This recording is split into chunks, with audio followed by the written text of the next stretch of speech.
Hi and welcome to yet another edition of Glebe TV. My name's Pete and today I want to talk to you about one of the healthy eating superstars, which is sweet potatoes.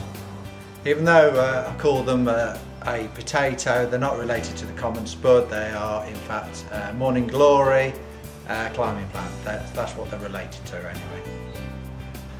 There's about 6 varieties to choose from, but the 2 that I would recommend is a variety called Beauregard. That is very much like what you would see in supermarket shelves. It's a sort of a large, good cropping, good flavour, easy variety. That's probably the most popular variety.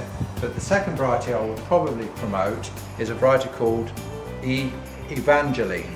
Now, I've not grown it, but apparently the potatoes are much sweeter, good colour and good tasting. So they're the 2 varieties I'm going to be growing this year. Okay, sweet potatoes. They're really easy to grow. They just need a few basic requirements. First of all, they definitely need a nice warm, low location to grow in. Ideally a greenhouse. If you can't provide a greenhouse, then a nice south-facing sunny corner or somewhere out of the wind that definitely needs lots of direct sunlight. The other requirement they need is a very open, loose structured compost. Very sort of easy to grow in. What you've got to try and achieve is when the roots start to develop, you haven't got to give them any reason to push out and grow. And the other thing is you've got to give them lots of feed. Now the feed I'm referring to is something like superphosphate.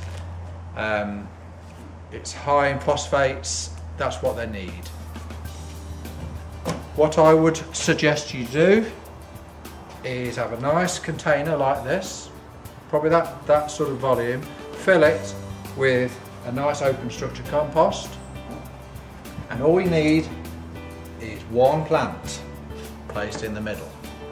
Simple as that. Now at potatoes, as I mentioned, like it warm and sunny.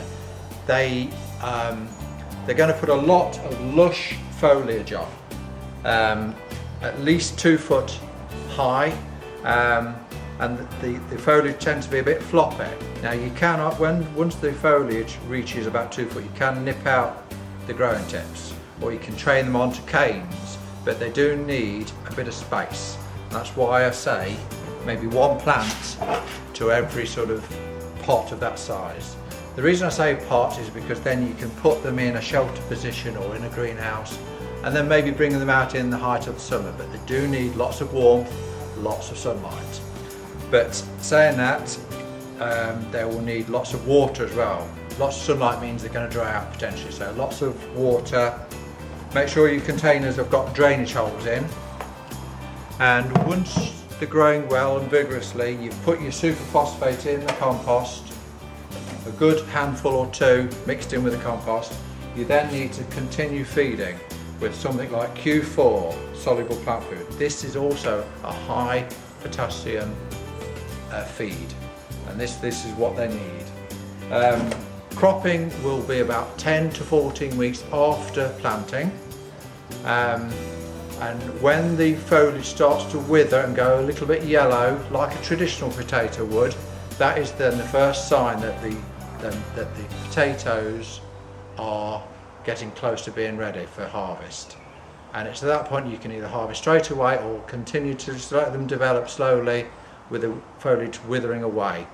But you must keep the plant and the sweet potatoes frost-free at all times. Any more help, don't hesitate to get in touch. Thank you for listening.